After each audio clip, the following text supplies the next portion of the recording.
रामायण है, भगवत गीता है, रामायण है, महाभारत है, ये हमारे स्क्रिप्चर्स हैं। तो ये सारे स्क्रिप्चर्स जो है हमें क्या करते हैं, हमें गाइड करते हैं कि किस प्रकार से हम अपने लाइफ को सुचारू रूप से इस संसार में चला सकते हैं। इस दुनिया में अगर व्यक्ति किसी अपने लाइफ में जो गोल उसने सेट किया है उसको अचीव करना चाहता है, तो उस अचीवमेंट को प्राप्त करने के लिए शास्त्र जो है, हमें स्क्रिप्चर्स जो है हमें गाइड करते हैं ना। तो गाइड क्या करते हैं, हमें अलग अलग रूप से शिक्षाएं देते हैं। जैसे फॉर एग्जाम्पल हम महाभारत के उसमें से एग्जाम्पल लेते हैं। महाभारत क्या है, महाभारत में हम देखते हैं कि 5 पांडव रहते हैं और कौरव रहते हैं। तो कौरव कौन है, कौरव वो लोग हैं जो 5 पांडव दोनों भाई हैं और दोनों के बीच में झगड़े हो रहे हैं। तो झगड़े किस लिए हो रहे हैं, केवल इस चीज को कि राज्य किसको प्राप्त होगा, इस चीज को लेने के लिए झगड़े कर रहे हैं। तो हम देखते हैं कौन सा व्यक्ति कैसा है। देखिए उस समय महाभारत के युद्ध के समय भगवान स्वयं जो कृष्ण है उस समय उससे उधर उपस्थित थे। लेकिन हम देखते हैं कि जो 5 पांडव थे वो ही केवल भगवान श्री कृष्ण को पूरा पूरा पहचान सकते थे। वो जान सकते थे कि भगवान है या अच्छे व्यक्ति। क्यों, क्योंकि 5 पांडवों की जो संगति थी बहुत अच्छे लोग साथ हो रही थी। जैसे फॉर एग्जाम्पल उनको वनवास जाने के लिए कहा गया कि आपको 14 साल के लिए वनवास जाना है, और 14 साल वनवास जाने के बाद क्या होगा, आपको फिर आपको राज्य मिलेगा। इस प्रकार से कौरव लोग उनको चीटिंग करके उनको वनवास भेज देते। लेकिन वनवास में भी वो अपने माइंड को पॉजिटिव कैसे रख सकते थे, वो अपने माइंड को हमेशा पॉजिटिविटी में कैसे रख पाते थे, क्योंकि उनकी संगति उस प्रकार की।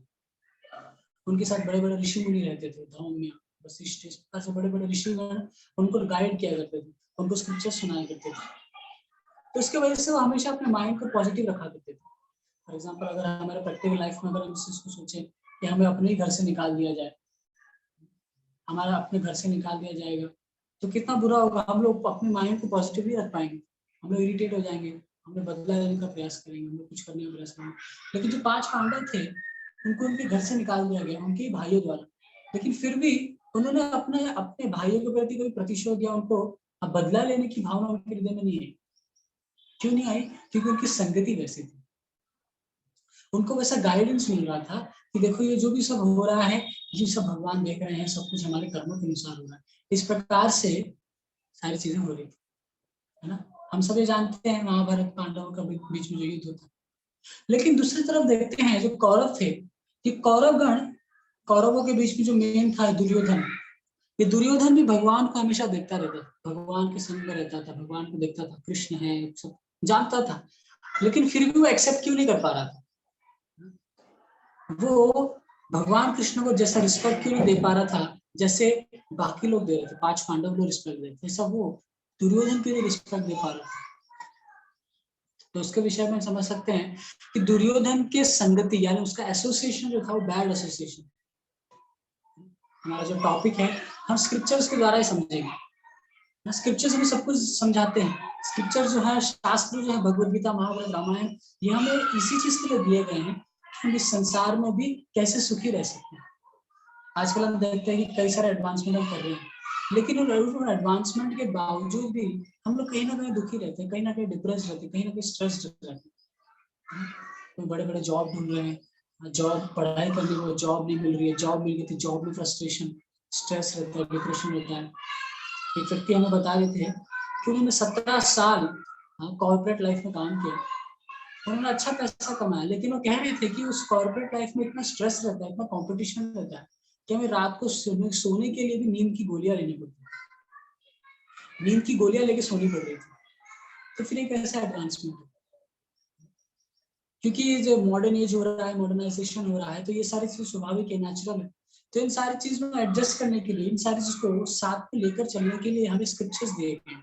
तो स्क्रिप्चर्स क्या करते हैं, हमें एक मोटिवेशन देते हैं,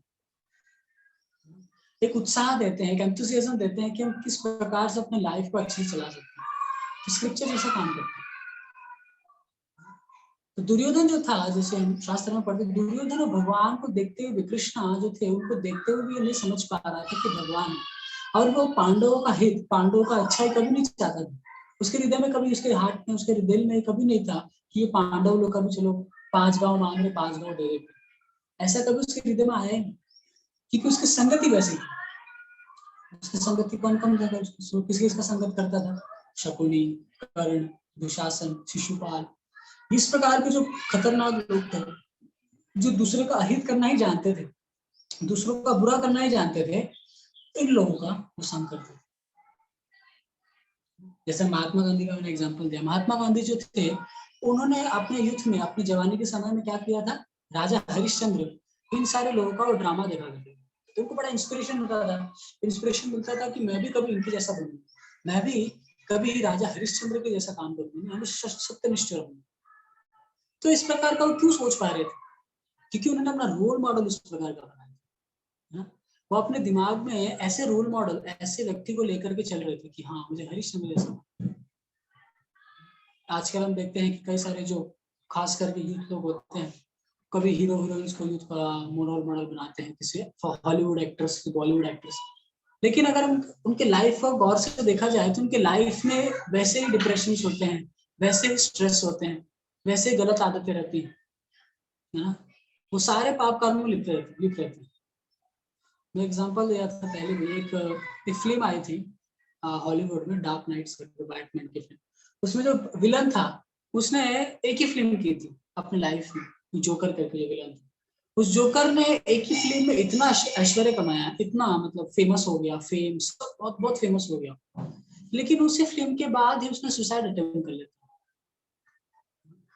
उसको बहुत कुछ प्राप्त होता है, जिस व्यक्ति से इसीलिए व्यक्ति मेहनत कर रहा है, ऐश्वर्य, धन, संपत्ति, सबके लिए जिसके लिए मेहनत कर रहा है, उस चीज को सब प्राप्त करने पर भी वो डिप्रेस होकर के सुसाइड कर। क्यों सुसाइड करता है? क्या कारण? कारण यही कि प्रॉपर गाइडेंस ना मिले, प्रॉपर रोल मॉडलिंग ना हो। हमारे जीवन में प्रॉपर रोल मॉडल ना होने के कारण हम इस प्रकार से हरकत कर सकते हैं। जैसे मैं मेरे स्कूल में, जब मैं स्कूल में जाया करता था, तो मेरा स्कूल का स्कूलमेट था। तो जब मैं इस प्रोफेशन में आया, तो उस समय अभी कुछ सालों पहले ही, 1-2 साल पहले, मेरे दोस्त का फोन आया। उसने कहा कि अरे, वो फलाना ढिकाना जो व्यक्ति था मेरे साथ, उसने सुसाइड अटेम्प्ट कर लिया। तो मैंने बोला, सुसाइड अटेम्प्ट क्यों कर लिया? वो तो हमारे साथ पढ़ता था। इस प्रकार से बोला। तो फिर मैं सोच रहा था कि उसके माता पिता से बात हुई, सब पता चला, तो मार्क्स कमाने के कारण उसको कितना परसेंटेज की आशा थी, लेकिन वो नहीं हुआ, इसकी वजह से वो सुसाइड अटेम्प्ट कर लिया। तो ये सारी चीजें हो रही हैं संसार में, ये सारी चीजें हो रही है समाज में। ऐसे क्यों हो रहा है? क्योंकि हमारे पास एक अच्छा गाइडेंस नहीं है, हमारे पास एक अच्छा क्या नहीं है, एक सपोर्ट नहीं है।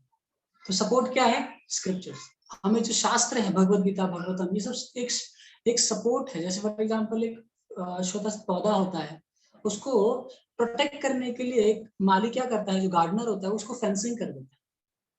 वो फेंसिंग से क्या होता है? वो प्रोडक्ट, जो पौधा है, वो प्रोटेक्टेड रहता है। उसी प्रकार हम अपने जीवन को, हम अपने कैरेक्टर को स्क्रिप्चर्स के द्वारा, अच्छे एसोसिएशन के द्वारा, गुड एसोसिएशन के द्वारा प्रोटेक्ट कर सकते हैं, जो दुर्योधन नहीं कर पाया। दुर्योधन जो था, उसने ये सारी चीजें नहीं कर पाया। क्यों नहीं कर पाया? क्योंकि उसके पास अच्छे एसोसिएशंस नहीं थे, उसके पास अच्छा संग नहीं था। तो अच्छा संग रखना ये बहुत ज्यादा महत्वपूर्ण है। संग।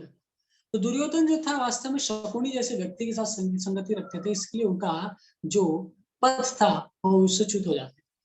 और ऐसे शास्त्र में कई एग्जाम्पल्स हैं। ये तो महाभारत से मैंने एग्जाम्पल दिया। वैसे ही मैं आपको एग्जाम्पल देता हूँ रामायण से। रामायण में बहुत फेमस एग्जाम्पल हम सब जानते हैं, माता कैकेयी के विषय, जो भगवान राम की दूसरी माता थी, है ना। भगवान राम की 3 माता थे, कौशल्या, सुमित्रा और कैकेयी। ये जो कैकेयी थे, ये राम को कौशल्या से भी ज्यादा प्रेम करते थे, बहुत प्रेम करती थी। लेकिन क्योंकि उसका संग मंथरा के साथ हो गया, मंथरा ने उसको नेगेटिविटी, इसको इतना बुरा भला कहा राम के बाद, राम के विषय में, कि उसका मन पूरा चेंज हो जाता है। और जिस राम से वो बहुत प्रेम कर रही होती है, उसी राम को जंगल जाने के लिए विवश कर देती है कि आपको जंगल जाना पड़ेगा। तो यह संघ का प्रभाव बहुत प्रभाव डालता है एसोसिएशन में, किन प्रकार के व्यक्तियों के साथ एसोसिएट कर रहे हैं। जैसे फॉर एग्जांपल, जब मैं अपना अपना जो मैंने पढ़ाई की है बैफ, उसको मैं कंप्लीट कर रहा था, तो उस समय मेरा उद्देश्य था कि उसके बाद में यूपीएससी करके फिर कुछ प्रोफेशनल जाऊं। तो उस पर मैंने सोचा कि चलो इस बार जो है बैफ में मुझे फर्स्ट आना है मेरी कॉलोनी में। और मेरे साथ कम से कम 7-8 स्टूडेंट्स और थे जो बैच को क्रैक करने की कोशिश कर रहे थे। ये 3 साल का कोर्स होता है। तो उस समय क्या हुआ था, मैं हमेशा ऐसे लोगों के साथ रहता था जो लोग पढ़ाई में सीरियस है। मैं हमेशा ऐसे लोगों के साथ रहता था जो गलत कामों में लिप्त नहीं, जैसे इंटॉक्सिकेशन है, अल्कोहल है, इन सारी चीजों से जो दूर रहते हैं, ऐसे लोगों के साथ में रहता था। तो उससे मुझे बड़ा फायदा होता था। हम लोग एक ग्रुप बना करके पढ़ाई किया करते थे, है ना। जैसे कुछ सब्जेक्ट इकोनॉमिक्स है, इकोनॉमिक्स को अच्छे से लेकर पढ़ाई किया करते थे। मैथ्स है, मैथ्स को लेकर अच्छे से पढ़ाई किया करते थे। तो हमारा जो ग्रुप था, वो ग्रुप हमेशा कैसे एजुकेशनल लाइफ में अच्छा किया जाए, तो उसके लिए हम कोशिश करते रहते थे।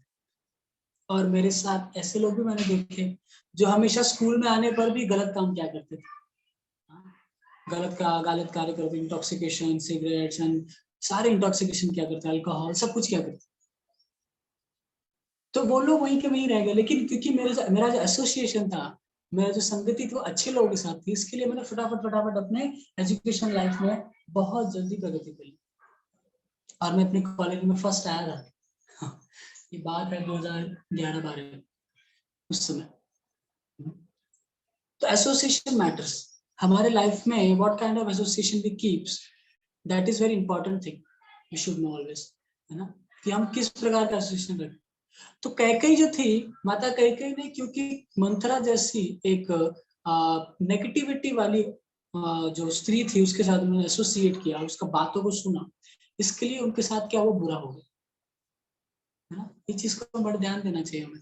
जब भी हम प्रोफेशनल लाइफ हो, जॉब कर रहे हो, प्रोफेशनल लाइफ हो, बिजनेस कर रहे हो, तो हमेशा हमें संगत कैसे रख रहे हैं हम, उसको बड़ा ध्यान देना चाहिए। व्हाट काइंड ऑफ एसोसिएशन भी है, बहुत जरूरी है ना। और दूसरी ओर देखते हैं रामायण में हनुमान जी का उदाहरण। हनुमान जी जो थे, उनकी संगत थी हमेशा अच्छे लोग साथ हुई, है ना। बचपन से ही वो अपने जो पिता थे केसरी, उनके साथ रहा करते थे। बचपन में वो भगवान सूर्य देव के पास जाके ज्ञान सीखते हैं, शास्त्र सीखते हैं। भगवान स्वयं सूर्य देव उनको शास्त्र सिखाते हैं, सूर्य देव। तो उनके अच्छे एसोसिएशन, उनका अच्छा संग होने के कारण वो हमेशा अपने जीवन में प्रगति करते रहे। फिर उसके बाद उनकी संगति सुग्रीव से होती है, तो सुग्रीव के मिनिस्टर बन जाते हैं, सुग्रीव के मिनिस्टर बन जाते हैं। फिर उसके बाद और अच्छी एसोसिएशन मिलती है उनकी, किसको संगति मिलती है, स्वयं भगवान रामचंद्र की संगति मिलती है। तो देखिए संगति का क्या प्रभाव है। भगवान रामचंद्र की संगति में आने से उनके लाइफ में कितना ड्रास्टिक चेंज होता है, कितना खतरनाक चेंज होता है। क्या चेंज होता है कि वो हमेशा भगवान की सेवा करने के विषय में सोचते रहते हैं। जैसे एक बार एक एग्जाम्पल देते हैं, सीता मैया अपने घर में थी, तो सीता मैया अपने माथे पर सिंदूर लगा रहे, तो जो हनुमान जी थे पूछते हैं कि मैया आप सिंदूर क्यों लगा रहे हैं। तो ये जो माता सीता थी वो कहती है कि ये सिंदूर लगाने से भगवान रामचंद्र जो है उनकी आयु बढ़ती है, इस प्रकार से वो कहते हैं। तो फिर हनुमान जी कहते हैं अच्छा बस इतनी सी बात। तो क्या करते हैं, मार्केट में जाते हैं, पूरा सिंदूर का पूरा अपने शरीर पर लगा, तो सिंदूर क्या करते हैं अपने देह में डालते, और कहते कि अभी रामचंद्र जी के में पूरे जीवन भर उनकी आयु बढ़ जाएगी, मतलब बहुत लंबी आयु हो जाएगी। तो जब इस लाल शरीर को लेकर भगवान रामचंद्र के पास जाते हैं, तो रामचंद्र कहते हैं अरे हनुमान ने क्या कर लिया आपने। तो उन्होंने कहा कि माता सीता ने कहा कि वो थोड़ा सा सिंदूर लगा रही थी इस प्रकार से माथे पर, तो कह रही थी कि आपकी आयु बढ़ जाएगी, तो मैंने सोचा कि मैं पूरे देह में लगा लूंगा तो आपकी आयु कितनी बढ़ जाएगी। तो इस प्रकार से हनुमान जी सोचा करते थे। क्यों सोचा करते थे, क्योंकि उनकी एसोसिएशन वैसा था, उनका संग ऐसा था, क्योंकि उनको देवताओं के द्वारा आशीर्वाद मिल रहा था, सब कुछ रहता। तो सब चीज खेल है एसोसिएशन का, संगत का। देखिए एक प्रैक्टिकल एग्जांपल लेते हैं। कोई व्यक्ति अल्कोहलिक है, तो जो अल्कोहलिक व्यक्ति है वो स्वयं अल्कोहल नहीं ग्रहण करता, वो स्वयं जाकर के वाइन शॉप में जाकर के वाइन खुद नहीं लेता है, उसको कोई व्यक्ति इंस्पायर करता है, उसको कोई व्यक्ति क्या करता है, ढकेलता है, चल चल चल जाते जाते देखते रहे, बहुत मजा आता है, चल चल, है ना। तो सब कुछ एसोसिएशन की बात है। तो आज हम लोग एक स्टोरी सुनेंगे। ये श्रीमद् भागवतम में एक स्टोरी आती है कि एक व्यक्ति था कि उसके जीवन में उसने सब कुछ अच्छा किया। ये व्यक्ति इसने अपने जीवन में सब कुछ अच्छा किया, अपने माता पिता की आज्ञा का मानता था, सब कुछ करता था, अपनी यंग एज में आ गया, उसके माता पिता ने उसका विवाह करा दिया। लेकिन फिर भी वो इतने यंग एज में आने के बाद भी उसके साथ ऐसा जीवन में क्या हो जाता है कि वो अपने जीवन से च्युत हो जाता है, वो अपने जो पथ है उससे गिर जाता है। स्क्रिप्चर्स हमें सब कुछ ज्ञान देते हैं, हर एक एंगल से गाइड करते हैं। श्रीमद् भगवद गीता, रामायण पढ़ना बहुत आवश्यक है हमारे जीवन में। कुछ लोग कहते हैं कि स्क्रिप्चर्स आर माइथोलॉजी, तो उनसे पूछना चाहिए कि अच्छा कैसे माइथोलॉजी आप ये एक्सप्लेन करें, और हम माइथोलॉजी कैसे नहीं है ये हम समझाएंगे। माइथोलॉजी कैसे नहीं है ये समझने के लिए सबसे बेस्ट एग्जाम्पल है भगवद गीता। भगवद गीता भगवान ने अर्जुन को 5000 साल पहले सुनाई थी, और वो 5000 साल पहले सुनाया हुआ ज्ञान आज हम आपको सुना रहे हैं, या आज हम सबको बांटते हैं, वो चीज सुनाते हैं, और वही चीज आज भी उतनी पावरफुल है, उतनी लाइफ चेंजिंग है। लेकिन हम एजुकेशनल लाइफ में देखते हैं, मैंने जो अपनी 10th स्टैंडर्ड में पढ़ाई की थी वो आज कितना चेंज होकर क्या क्या हो गया। तो हर साल एजुकेशन बढ़ता है, चेंजेस होता रहता है, चेंजेस होता रहता है। हमारे आचार्य हैं जगत गुरु श्री प्रभुपाद जी, जो फाउंडर आचार्य हमारे इस्कॉन संस्था के, वो क्या कहते हैं, नॉलेज मीन्स, नॉलेज का मतलब क्या है, knowledge means which cannot change. ज्ञान का अर्थ वो है जिसको हम बदल नहीं सकते। लेकिन आजकल हम देखते हैं कि हर एक स्टैंडर्ड में, हर एक, जैसे नया बच्चा 10th स्टैंडर्ड में आता है, उसका सिलेबस पूरा चेंज हो गया होता है, उसके सिलेबस में नए सब्जेक्ट आ गए होते हैं, उसके सिलेबस नए चैप्टर्स आ गए होते हैं। तो सारे चेंजेस हो रहे हैं। स्क्रिप्चर जो है कभी चेंज नहीं किए जा सकते। स्क्रिप्चर्स जो लाखों करोड़ों साल पहले भी सुनाए गए थे, आज भी वही चीज एप्लीकेबल है। स्क्रिप्चर्स तो शास्त्र में सब कुछ बताते हैं। तो ये मैं श्रीमद् भागवतम जो महापुराण है, महापुराण कहते हैं श्रीमद् भागवतम को, उस भागवतम में से एक स्टोरी सुनाऊंगा। एक कहानी से हमें ये शिक्षा मिलेगी कि किस प्रकार के एजुकेशन, किस प्रकार का हमें संग रखना चाहिए ना। तो एक ब्राह्मण था सब।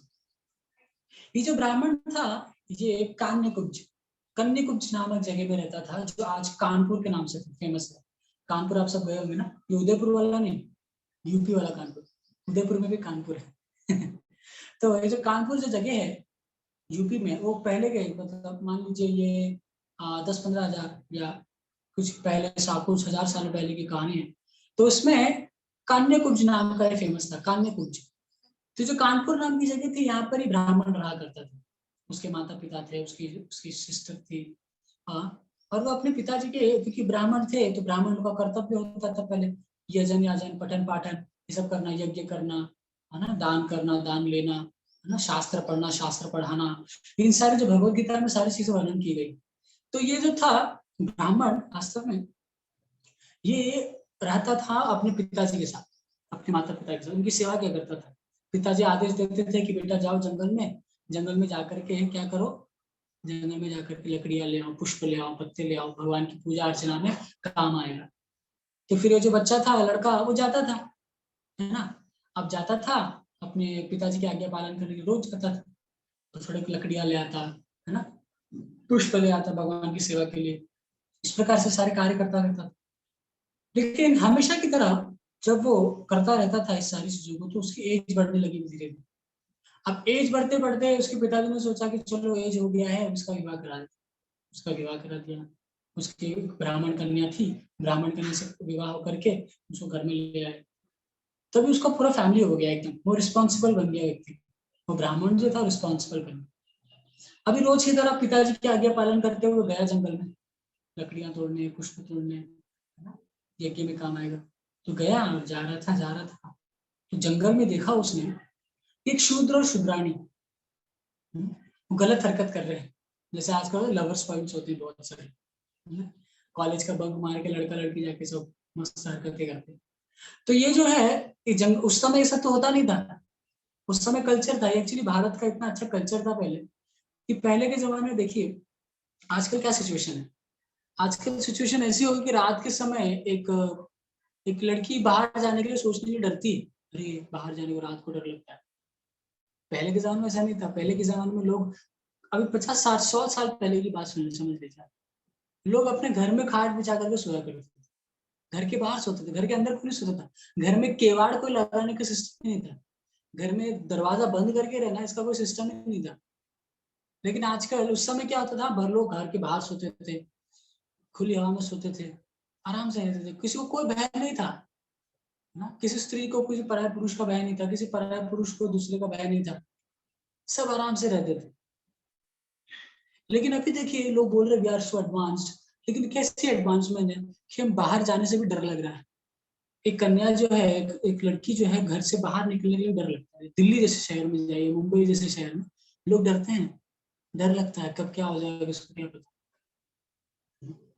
प्रशासन करेगा, हम लोग प्रशासन के ऊपर नाम डालते हैं कि लोग क्या कर रहे हो। लोग कहते हैं हमें राम राज्य चाहिए, लेकिन राम राज्य चाहिए, दे वांट राम राज्य विदाउट राम। हमको भगवान राम नहीं चाहिए, लेकिन राम राज्य चाहिए। ये कैसे संभव है? पहले राम भगवान ने जो कहा है, आदेश दिए हैं, उसको फॉलो करेंगे तो स्वतः ही ईश्वर अपने आप राम राज्य अपने आप हो जाएगा। लेकिन लोग उल्टा करते हैं, राम राज्य नहीं, राम राज्य तो मांगते हैं, भगवान राम को नहीं चाहते। प्रॉब्लम इधर आ जाती है। तो आजकल सिचुएशन ऐसी खराब हो गई है। जैसे कुछ दिनों पहले, जहाँ पे हम रहते हैं नवरत्न कॉम्प्लेक्स में, यहाँ पर चोरी करने के लिए चोर आया रात को 2:30 3 उस समय हमारा उठने का टाइम रहता था, हम उठ ही गए थे लगभग सभी। और बाजू वाला हमारे जो था, घर वाला, जोर जोर से चिल्ला रहा है, जोर जोर से। अब जब वो चिल्ला रहा था, मैं सोच रहा था कि यार इसके ऊपर पत्थर गिर गया, तो किसी पेड़ के नीचे दब गया, इतना जोर, बहुत जोर से चिल्ला रहा था लिटरली।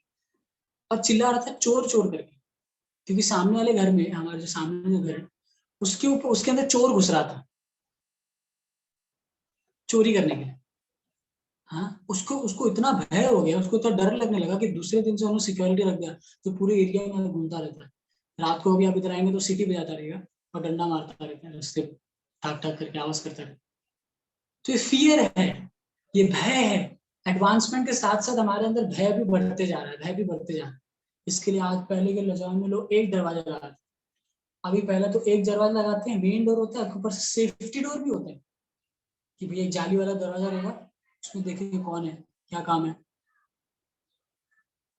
पहले के जमाने में ऐसा नहीं था, पहले लोग स्वतंत्र रूप से जीते थे, बिना भय के जीते थे, क्योंकि उनको राजा जो था उनका, उसके राजा के ऊपर पूरा विश्वास था। और राजा स्वतः अच्छे से स्वचालित कैसे कर पाता था पूरे राज्य को?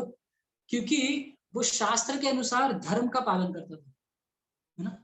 जो शास्त्र हमें बताते हैं यज्ञ करना, हाँ, सब करना, क्योंकि इस संसार में अच्छे से जीने के लिए भगवान भगवद गीता में कहते हैं यज्ञ करना चाहिए। यज्ञ यानी हर एक धर्म, हर एक युग के लिए अलग अलग धर्म होते हैं, अलग अलग यज्ञ होते हैं, तो उन सारे यज्ञ को करना चाहिए।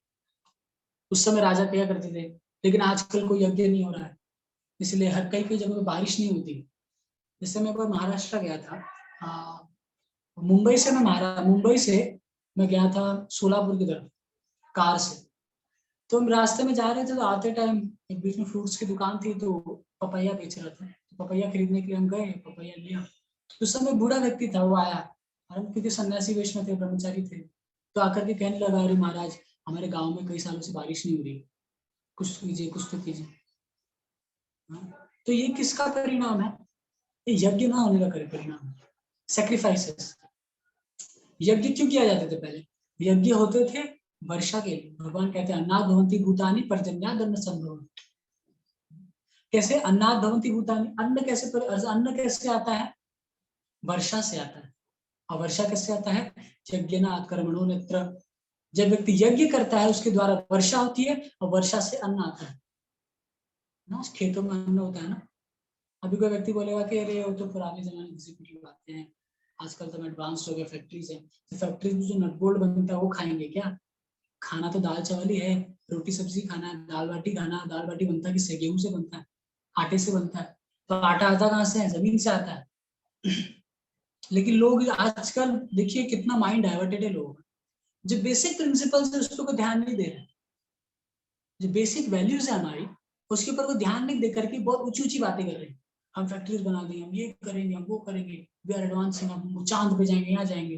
अरे भाई, चांद पे जाके क्या करोगे जब इस धरती पे खाने के लिए बराबर नहीं है, बारिश नहीं हो रही, कुछ नहीं हो रहा है, लोग चाव प्लास्टिक के राइस बना करके बेच रहे हैं। हाँ, तो उधर जाके क्या करोगे? इधर तो पहले ढंग का कर लो। तो ये सारी चीजें हैं, ये सब मिसमैनेजमेंट है वास्तव में। क्यों? क्योंकि स्क्रिप्चर्स का सहायता नहीं है।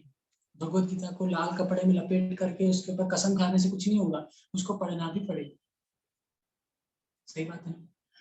तो शास्त्र हमें सिखाते हैं। तो व्यक्ति जब ब्राह्मण जब जा रहा था, उसने देखा कि एक जो शूद्र है, शूद्र यानी जब लो क्लास के लोग होते हैं, जिनके अंदर कोई एटिकेट्स नहीं होता है, कोई कल्चर नहीं होता।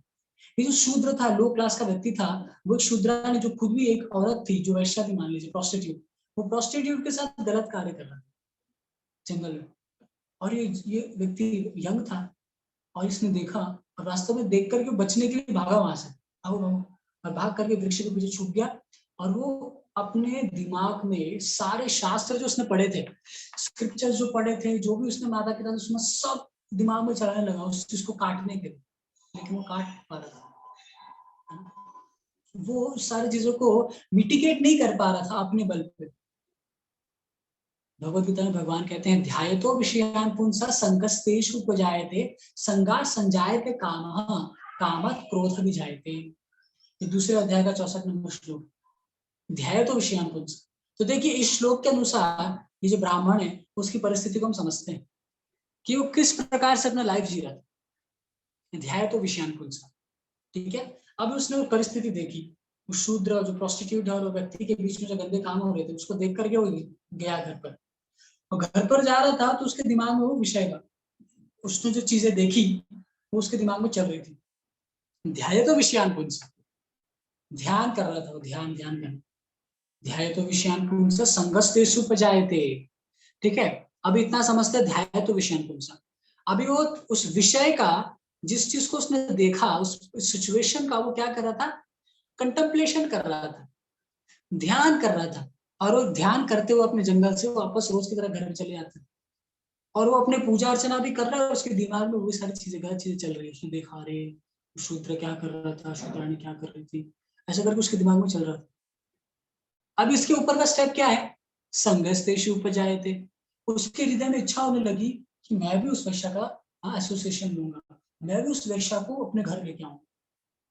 संगस्तेषु उपजायते, उस वैश्या का कैसे संग करना है, यानी उसका कैसे एसोसिएशन करना है, उसके दिमाग में वो सारी चीजें चलने लगी। तो फर्स्ट स्टेप क्या है, हम क्या करते हैं, विषयों का यानी सेंस ऑब्जेक्ट का हम लोग कंटेम्पलेशन करते हैं। सबसे पहला ये स्टेप है, सबसे पहला कंटेम्पलेशन करते हैं कि सेंस ऑब्जेक्ट जो है, जैसे फॉर एग्जांपल आजकल एडवर्टाइजमेंट जो इंडस्ट्री है जो इसी बेसिक प्रिंसिपल पे चल रही है। फॉर एग्जांपल क्रिकेट का मैच होता है, एक ओवर खत्म हो जाता है, एक ओवर खत्म होने के बाद क्या होता है, रिपीटेडली एक ही एड को रिपीटेडली बताया जाता है। कौन सा, वीवो ओप्पो लीजिए, वीवो का मोबाइल लीजिए, उसमें 15 मेगापिक्सल कैमरा है, इतना रैम है, इतना रोम है, वो बार बार दिखाया जाता, बार बार दिखाया जाता। तो उसके दिमाग में छाप पड़ती, छाप पड़ती, और उसके बाद में सोचने लगता है ना। फिर बाद में क्या इच्छा होती है, अरे यार वीवो बड़ा अच्छा मोबाइल, चलो लेते लेते खरीदते, फिर जाके शॉप में जाके वीवो खरीद लेता है ना। तो पूरा एडवर्टाइजमेंट इंडस्ट्री जो है वास्तव में इसी प्रिंसिपल के ऊपर टिका हुआ है। आप देखेंगे बड़े बड़े होर्डिंग्स लगे रहते हैं ना, जैसे आप जाएंगे दिल्ली गेट में, बड़े बड़े चौराहे होते हैं, जो बड़े बड़े सर्कल्स होते हैं, उसके ऊपर जो होर्डिंग्स होते हैं, वो होर्डिंग्स में बड़े बड़े एडवर्टाइजमेंट लगे होते हैं ना। कोई एक हीरोइन रहेगी, मोबाइल लेके ऐसे खड़ी रहेगी, कोई हीरो रहेगा, वो गॉगल्स पहन के ऐसा खड़ा रहेगा। तो ये सब क्यों करते हैं, और लोग बार बार उस चीज को देखेंगे, उनके दिमाग में वो सारी चीज आएगी, हाँ इसको पहन के मैं भी ऐसे सुंदर दिखूंगा, हाँ ये जो हीरोइन है दीपिका पादुकोण है, अरे ये तो एप्पल का मोबाइल लेके एडवर्टाइजमेंट कर रही है, मतलब ये एप्पल का मोबाइल यूज करके सुखी है, मैं भी सुखी हूँ। तो व्यक्ति क्या करता है, वो इन सारी चीजों का कंटेम्पलेशन करता है। कंटेम्पलेशन करते करते करते करते वो एक दिन ऐसा आ जाता है कि उसको, उसकी इच्छा इतनी प्रगाढ़ हो जाती है, संघर्ष इशू हो जाए, उसका उसको संग करना है, उस चीज को प्राप्त करना है। फिर मान लीजिए कोई कहता है कि अगर वो चीज प्राप्त नहीं हुई तो, ध्याय तो विषय संजायते काम, विषय को प्राप्त करने के साथ साथ क्या होता है, उसके हृदय में कामना उत्पन्न होने लगती है। हाँ अभी चाहिए, अभी उसको, और जब लालच और बढ़ने लगती कि चाहिए, कुछ भी करके चाहिए, कुछ भी करके चाहिए, वो लालच बढ़ती रहती है ना, वो लालच बढ़ती जाती है, उसका कोई तोड़ नहीं है वास्तव। तो शुरू कैसा होता है, हम सिर्फ देखते हैं, हम सिर्फ एडवर्टाइजमेंट को देखते हैं और हमारे दिमाग में छाप पड़ती रहती है। तभी आप सोचिए हमारे टेलीविजन में, हमारे मोबाइल्स में न जाने कितनी क्या क्या चीजें आती है, और हम उसको बार बार देखते हैं, बार बार देखते हैं, बार बार सुनते हैं, और उसके वजह से हमारे दिमाग में क्या छाप पड़ती है। तो ये क्या है, गलत चीज है, ये गलत एसोसिएशन है, बैड एसोसिएशन है। तो इसकी वजह से ये मैं नहीं कह रहा हूँ कि mobile is wrong thing, television गलत है, ऐसा नहीं, टेलीविजन पे अच्छी चीजें भी आती है, लेकिन प्रमोशन किस चीज का ज्यादा होता है, गलत चीजों का ही होता है ना। जैसे पहले जमाने की फिल्मों में बहुत अच्छी फिल्में हुआ करती थी, आप फैमिली के साथ बैठ करके देख सकते थे, लेकिन आजकल की फिल्में फैमिली के साथ बैठ के नहीं देख सकते। इसमें आप अच्छे से मुझसे अच्छा जानते हैं आप तो। वैसे मैंने भी अपने बैचलर में बहुत फिल्में सब देखी, लेकिन मुझे आज समझ में आता है कि मैं कितने बड़े विपत्ति से बच गया हूँ, मैं कितने बड़े भयंकर सिचुएशन से गिरने से बच गया मैं। तो आजकल की जो फिल्में हैं हम फैमिली के साथ बैठ के नहीं देख सकते, इस प्रकार का जो वातावरण बनाया गया है। और सोचिए हर एक बच्चा जाकर के फिल्म देखता है, हर एक लड़का जाकर फिल्म देखता है, हर एक लड़की जाकर फिल्म देखती है, हर एक बूढ़ा जाकर फिल्म देखता है, और वो सारी गलत चीजें दिमाग में इंप्रेशन बढ़ती जा रही बढ़ती जा रही बढ़ती जा रही। फिर उसके हृदय में कामना उत्पन्न होती है, सिंपल सी बात है, उसको भी चाहिए कि मैं भी इन सारी चीजों को भूलूं, मैं भी इन सारी चीजों को एंजॉय करूं। फिर वो गलत चीजों में लग जाता है। फिर क्या होता है, क्रोधात भवति सम्मोहात। जब उसको वो चीज प्राप्त नहीं होती, फॉर एग्जाम्पल मुझे वीवो का मोबाइल नहीं मिला, तो मुझे गुस्सा आता है, अरे मुझे क्यों नहीं मिला। मेरी कामना जो है, मेरा जो सेंस एंजॉयमेंट का जो मेरा डिजायर है, वो पूरा नहीं हुआ। क्यों पूरा नहीं हुआ? तो भगवान कहते हैं पूरा नहीं होने के वजह से क्या होता है, क्रोधात भवति सम्मोहात, सम्मोहात स्मृति विभ्रम। दो चीजें होती है सबसे पहले। सबसे पहले गुस्सा आता है। आप लोगों ने ऑब्जर्व किया रहेगा अपनी लाइफ में कि कुछ चीजें हमें नहीं मिलती जो मैंने सोचा था। फॉर एग्जाम्पल मुझे सोचा था कि मैं एग्जाम में 100 में से 99% लाऊंगा, 96% लाऊंगा, मुझे नहीं मिला। मेरी इच्छा थी, तो गुस्सा आता है, अपने पर गुस्सा आता है, बेकार हूं मैंने क्या किया, ये कर दिया वो कर दिया। गुस्सा आता है लोगों को, कई सारे लोगों को होता है ना। इसलिए जब वो बड़े बड़े जो कॉलेजेस होते हैं ना, एनआईटी होते हैं, आईआईटी होते हैं, ये सारे जो कॉलेज होते हैं उसमें जब मान लीजिए साल में 10,000 लोगों का एडमिशन लेते हैं ना, तो उसमें से जो अथॉरिटीज होते हैं वहां की, वो हमेशा ये सोच के रखते हैं कि उसमें से 50,000 लोग तो सुसाइड अटेम्प्ट करने वाले, जो उनके दिमाग में फिक्स रहता है। वो जानते हैं कि सुसाइड अटेम्प्ट होने वाला है। तो ये इस प्रकार के लोग होते हैं जो अपने प्रॉपर गाइडेंस ना होने के कारण इन सारी चीजों को झेल नहीं पाते। तो कह रहा था कि जो अभी इच्छा हो गई, अभी उस इच्छा को प्राप्त करने की कोशिश किया, अब इच्छा को जो डिजायर एसेंस ऑब्जेक्ट उसको प्राप्त करने की कोशिश किया, अभी प्राप्त नहीं हुआ, वो चीज हमें नहीं मिली। फिर क्या आता है, गुस्सा आता है, क्रोध आता है। भगवान कहते हैं क्रोधात भवति सम्मोहात, सम्मोहात स्मृति विभ्रम। अब गुस्सा आने से क्या हो जाता है, हमारी जो सोचने की शक्ति है ना कम हो जाती है। मैं एक बार भिलवाड़ा गया था, भिलवाड़ा में एक टीनेजर लोगों का जेल है, जहां पे टीनेजर्स है, मतलब 19 साल के कम उम्र के लोग वहां पर रहते हैं जेल में। अब उन्होंने क्या क्या गलत कार्य किए, किसी ने रेप किया, 13-14 साल के बच्चे ने रेप किया है, किसी ने हाफ मर्डर किया, किसी ने मर्डर किया। तो ये सारी चीजें 13-14 साल के बच्चों के हृदय में कैसे आती है, उनके दिमाग में कैसे आती है, गलत एसोसिएशन। उनकी संग बुरा है, उनको गाइडेंस प्रॉपर नहीं मिलती है। मैं जब गया हूं तो जेल में, तो एक व्यक्ति था, एक लड़का था, उसका हाथ जो था वो विकलांग था, मतलब टेढ़ा था, हाथ पीछे था, उसने रेप किया था। सोचिए, रेप केस की वजह से उसको टीनेजर जेल में रखा हुआ था, भिलवाड़ा में जेल है। तो इतनी भयंकर सिचुएशन है आजकल। ये सब सिचुएशन को लोग हाईलाइट नहीं करते एक्चुअली, है ना। जैसे क्या होता है ना, बुरे बुरे जो गलत चीजें ना उसको दबा दिया जाता है, और जो अच्छी चीजें है ना उसको एकदम ग्लैमरस रूप से दिखाया जाता है। और वास्तव में टीवी टेलीविजन में ना सारी चीजों को ग्लैमरस रूप में दिखाया जाता है, एकदम ग्लैमर के रूप में। वो ये करने से ये हो जाएगा, माउंटेन ड्यू पियो, आप पहाड़ पे बाइक चलाओगे तो भी कुछ नहीं होगा, डर के आगे जीत है। इतना ग्लैमरस रूप से दिखाते हैं, इतना पैशनेट बना दिया था व्यक्ति को कि माउंटेन ड्यू जाके पिएगा ही पिएगा। स्प्राइट वाले नहीं पिएगा, स्प्राइट और माउंटेन में क्या अंदर, कुछ अंतर नहीं है, दोनों पानी ही है। लेकिन वो जाकर माउंटेन ड्यू पिएगा, क्यों? क्योंकि उसमें डर के आगे जीत, पैशन पैशन आ जाता है ना। हम बाइक चलाएंगे पहाड़ के ऊपर, है ना, नीचे खाई है, साइड साइड से जाके चले जाएंगे हम। इस प्रकार से ऐड दिखाते हैं, और इतना ग्लैमरस रूप से दिखाते हैं कि व्यक्ति उस पर विश्वास कर लेता है कि अरे हाँ ये सच बात है, ये जो सब बता रहे हैं ना दिस रियल थिंग, लेकिन रियल नहीं होता है।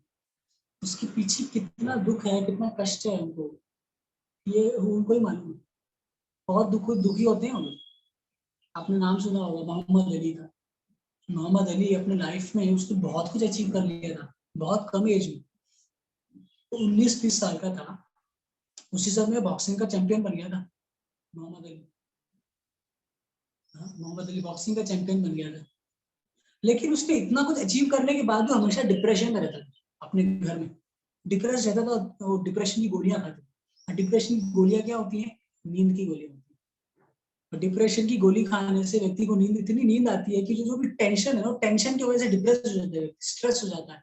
तो एक्स्ट्रा स्ट्रेस, एक्सेसिव स्ट्रेस होने के कारण वो सारी चीजों डिप्रेस हो जाता है, और वो मतलब सही क्या है गलत क्या है, एंजाइटी हो जाती है, चिंता हो जाती है, सही गलत में डिफरेंस नहीं पता कर पाता है ना। तो इन सारी चीजों डिप्रेस हो जाता है मोहम्मद अली। तो हमारे डिवोटी थे, हमारे उसका उनके गुरु हैं जिनका नाम है भक्ति तीर्थ स्वामी महाराज। वो जाकर के उनसे मिला करते थे और उनको गाइडेंस दिया करते थे, और उनका गाइडेंस उनको इतना अच्छा लगता था इनको, मोहम्मद अली को, कि हमेशा उनको बुलाया करते थे भक्ति तीर्थ महाराज को। तो भक्ति तीर्थ स्वामी जी जो है वो जाकर को गाइड किया करते। अभी अच्छी गाइडेंस से क्या हुआ, उनको अच्छी चीजें समझ में आने लगी, और वो अच्छी चीजों को ग्रास्प करने लगे, और वो कई सारी अच्छी चीजें सीखने लगे।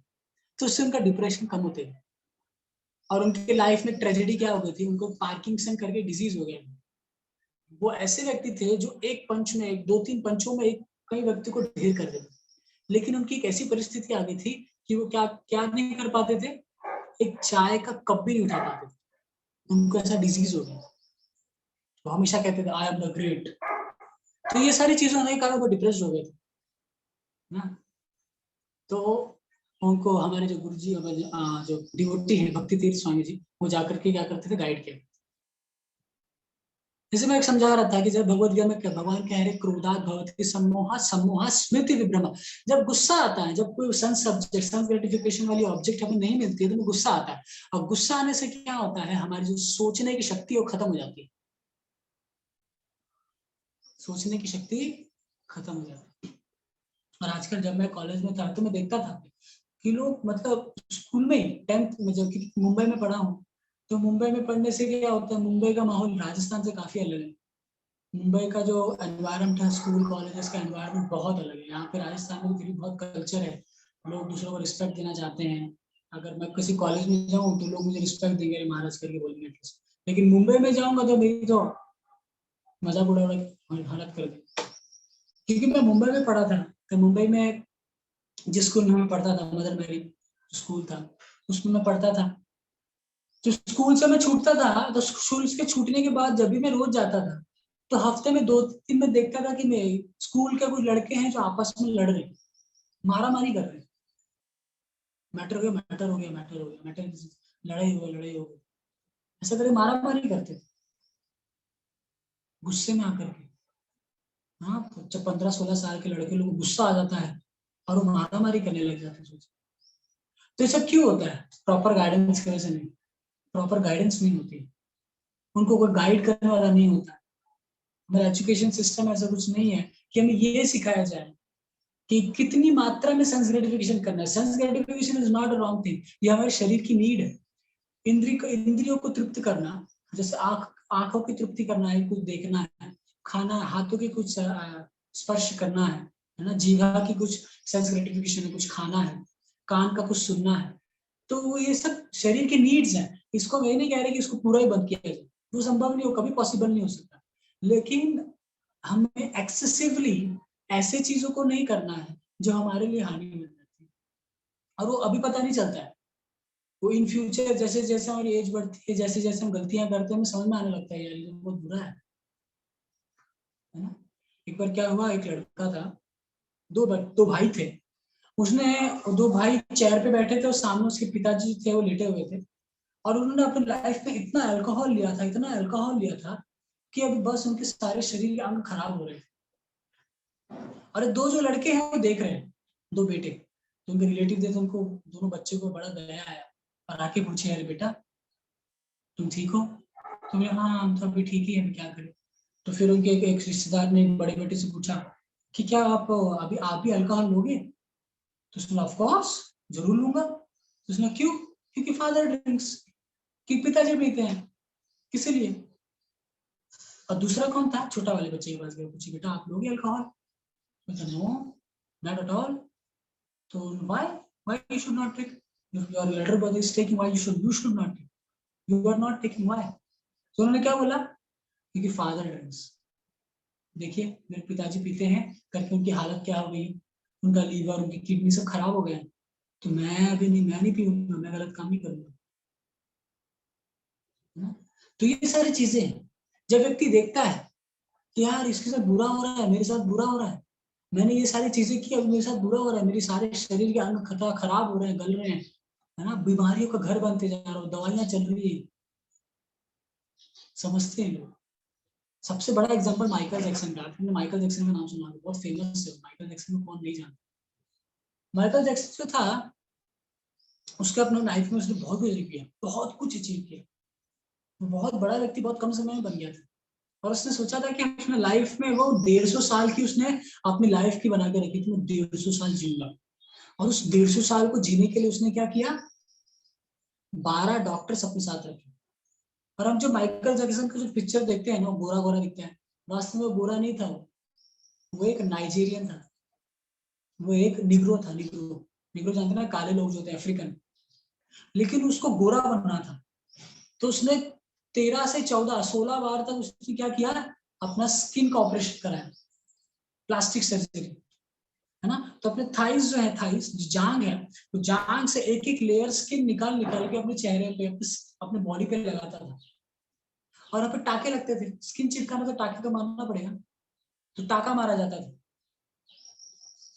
टाका मारते थे, तो ऑपरेशन तो हो जाता था, गोरा तो बन जाता था, लेकिन ऑपरेशन के बाद उसको बड़ा दर्द होता था, वो टाकों का दर्द होता था, टाके जो है ना पेन करते थे, बहुत पेन होता था उसको, तो शरीर में पेन होता था कि हर जगह टाके लगे हुए। तो क्या करते थे, उस पेन को खत्म करने के लिए पेन किलर लेता था, तो पेन किलर खाने से पेन खत्म हो जाता था, लेकिन एक समय के बाद वो पेन किलर के इतने साइड इफेक्ट्स हुए, इतने साइड इफेक्ट्स हुए कि उसको स्किन कैंसर हो गया, और वो 50-52 साल की उम्र में मर गया, स्किन कैंसर की डर, स्किन कैंसर से मर गया। कई सारे लोग अलग अलग रीजन बताते हैं कि उसको मृत्यु का भय था, उसको डरा रहा था कि तुम्हें मार देंगे, इस प्रकार से कई सारी चीजें थी, लेकिन मेन रीजन जो था, उसने 12 डॉक्टर अपने लाइफ में, अपने अपने जीवन को बचाने के लिए 12 डॉक्टर फुल टाइम रखे थे, सिर्फ उसको देखने के लिए।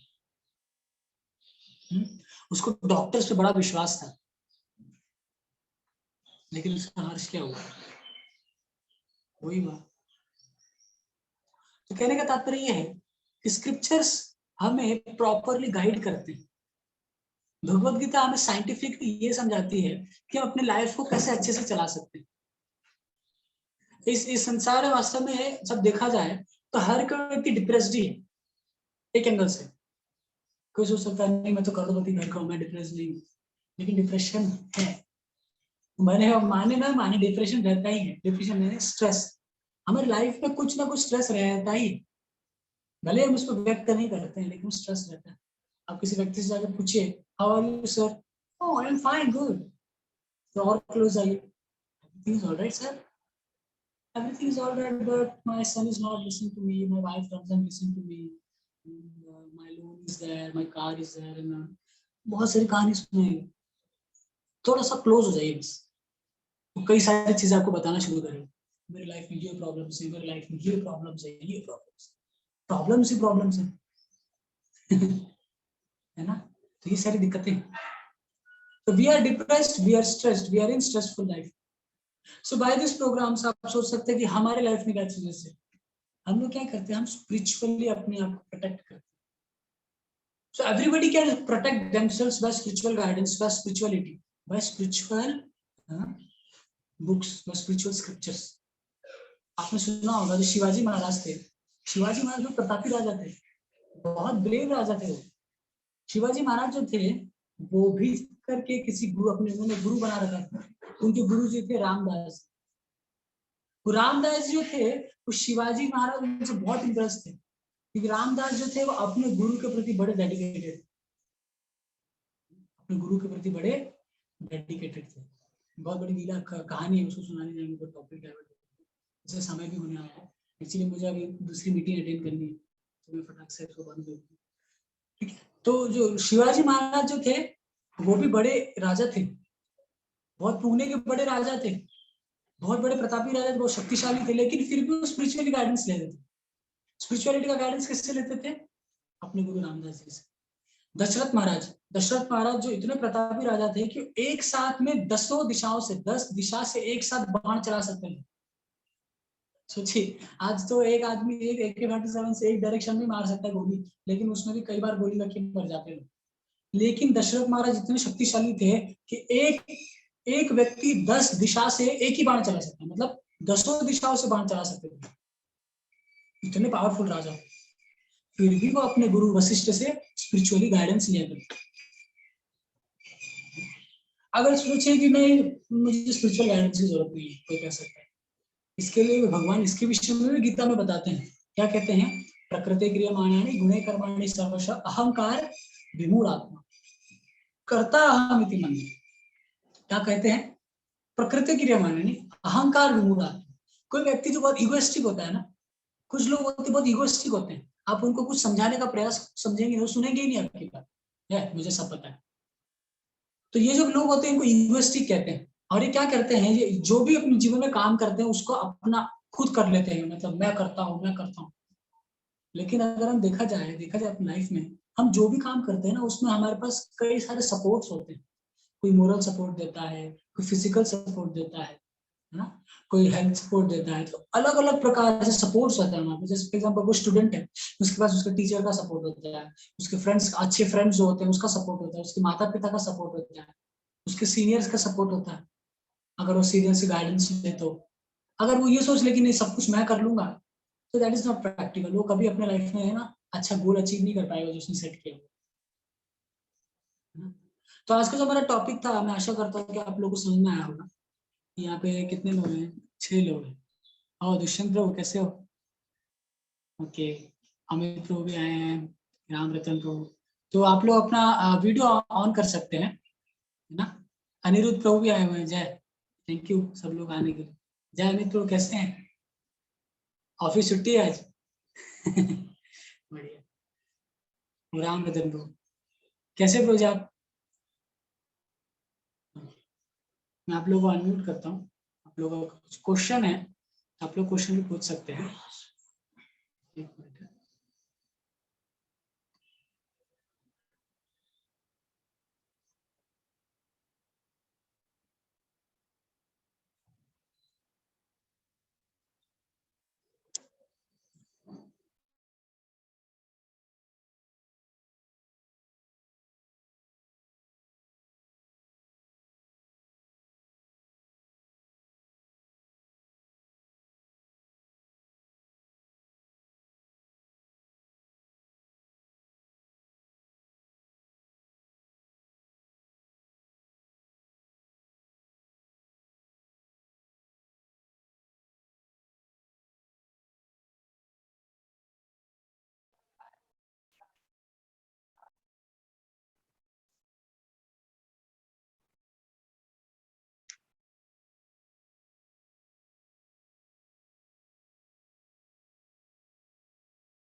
अगर कुछ क्वेश्चन है आप लोग का तो आप लोग पूछ सकते हैं।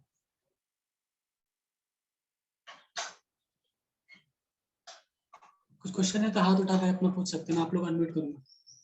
अगर कुछ क्वेश्चन है या क्वेरीज है, कुछ बोलना है। एक्चुअली ये क्लासेस जो हम अगले संडे करेंगे, है ना। तो अगले संडे हम लोग अलग अलग टॉपिक्स लेंगे और अच्छा गैदरिंग होगा। हम 6 लोग हैं, पिछली बार 2 लोग हैं, इस बार 6 लोग हैं, तो अच्छा है, प्रगति हो रही है। यस, राम रतन को क्वेश्चन पूछिए, मैं आपको unmute करूंगा।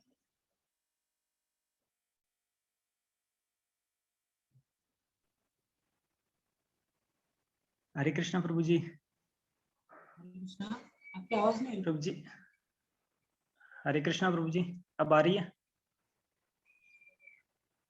Fan number, fan number. हाँ बोलिए। हाँ प्रभु जी, अब आ रही है आवाज? जी जी अभी आ रही, बोलिए। प्रभु जी, अगर पसंद की जगह ना मिले रहने को, जैसे मान लो मैं उदयपुर था पहले, अभी मेरा ट्रांसफर हो गया अलवर, तो बुरा लग रहा है मुझे, उदयपुर रहना था, तो ऐसी कंडीशन में कैसे मन को मनाएं? देखिए, जगह से आसक्ति मतलब जगह से हमें प्रेम होना ये स्वाभाविक है, इसमें कोई बुरा नहीं है, लेकिन सिचुएशन के अनुसार हमें इस प्रकार से गाइडेंस लेना चाहिए। जैसे इस प्रकार का जो हम एसोसिएशन ले रहे हैं, क्लासेस हो रही है, इस प्रकार से अपने आप को मन सिचुएशन रखें, अपने आप को स्थिर रखें। हम लोग क्या करते हैं, हम चैंटिंग करते हैं। हम लोग कहीं भी हो, जैसे मेरा घर मुंबई में है, लोग अपने घर से दूर रहने बड़ा कष्ट होता है। हरे कृष्णा। आप घर से दूर हैं तो बड़ा दुख लगता है ना। और वो जब व्यक्ति जॉब करके अपने घर जाता है तो उसको बड़ा अच्छा लगता है परिवार से मिलने। तो ऐसा नहीं कि हम लोग को अपने परिवार से स्नेह नहीं है, लेकिन अपने मन को स्थिर कैसे कर पाते हैं कि हम स्पिरिचुअलिटी का सहारा लेते हैं, भगवत गीता पढ़ते हैं, भागवतम पढ़ते हैं, हम चैंटिंग करते हैं, जब हरे कृष्ण महामंत्र का जप करते हैं। जैसे अमित प्रभु हैं, दुष्यंत प्रभु, ये लोग सब चैंटिंग करते हैं। आप चैंटिंग करते हो मेरा प्रभु जी? हरे थोड़ी कृष्ण बहुत, महामंत्र का जप करते हैं आप? थोड़ा बहुत। करते हैं। हाँ हाँ, तो उसको करने से हमारा माइंड जो सेट हो जाता है। क्योंकि देखिए विदाउट स्पिरिचुअलिटी हम लोग अपने माइंड को कंट्रोल नहीं कर सकते। क्यों? क्योंकि देखिए जो मन जो है ना, भगवान की शक्ति है एक्चुअली। क्योंकि मन को बनाया किसने? भगवान ने बनाया। भगवत गीता के 10वें अध्याय में भगवान कहते हैं वेदा नाम सामा वेदोस्मि इंद्रिया नाम मनस्स्मि। मतलब इंद्रियों में मैं मन हूँ, यानी इंद्रियों में जो सबसे शक्तिशाली चीज है वो मन है। तो उसको कंट्रोल करने के लिए भगवान कहते हैं मन मना भव मत भक्तो। कहते हैं कि मुझ में मन लगाओ, यानी मेरी सेवा में मन लगाओ, मुझे मेरा चिंतन करो। तब चिंतन कैसे कर सकते हो? जब करके, या दूसरा उपाय सेवा करके भी कर सकते हैं। लेकिन आपके लिए, आपके जो जॉब कर रहे हैं तो आपका सेवा करने के लिए कुछ चांसेस नहीं है, तब चैंटिंग कर सकते हैं। 1 माला कर सकते हैं, 2 माला कर सकते हैं। ऐसे कई सारे लोग हैं, जैसे अमित प्रभु के दोस्त हैं विक्रम प्रभु, उनका बहुत अच्छा एक्सपीरियंस है और वो 16 राउंड्स करते हैं। सुबह उठते हैं 4 बजे, मंगला आरती अटेंड करते हैं, 16 राउंड्स करते हैं, गीता पढ़ते हैं, भागवतम पढ़ते हैं, कई सारे क्वेश्चन है उनके पास। क्योंकि वो चीज करते हैं, उनका माइंड सेट है, वो आराम से रहे। तो माइंड को कंट्रोल करने के लिए सबसे बेस्ट उपाय है चैंटिंग, मेडिटेशन करना। मेडिटेशन कैसे करेंगे? चैंटिंग करके मेडिटेशन बहुत अच्छा होता है। ओके, आपको आंसर मिला आपका? हाँ बिल्कुल। Thank you. तो रेगुलर बेसिस आप लोग सब आइए, आप लोग को देख करके दूसरे लोग भी इंस्पायर होंगे आने के लिए, है ना। तो हम लोग अगली बार दूसरा टॉपिक लेंगे। Okay, thank you so much. आप लोग सबका बहुत बहुत धन्यवाद आने के लिए। थैंक यू अमित प्रभु, मेरे रिक्वेस्ट पे आप क्लास में आ गए। थैंक यू दुष्यंत प्रभु। हाँ कल्प, यार छुप छुप के रह रहे हो, कैसे हो अनिरुद्ध प्रभु? बढ़िया, ओके थैंक यू। गांव में ही हो गया आप? अच्छा अच्छा, एक मिनट आपको म्यूट करता हूँ।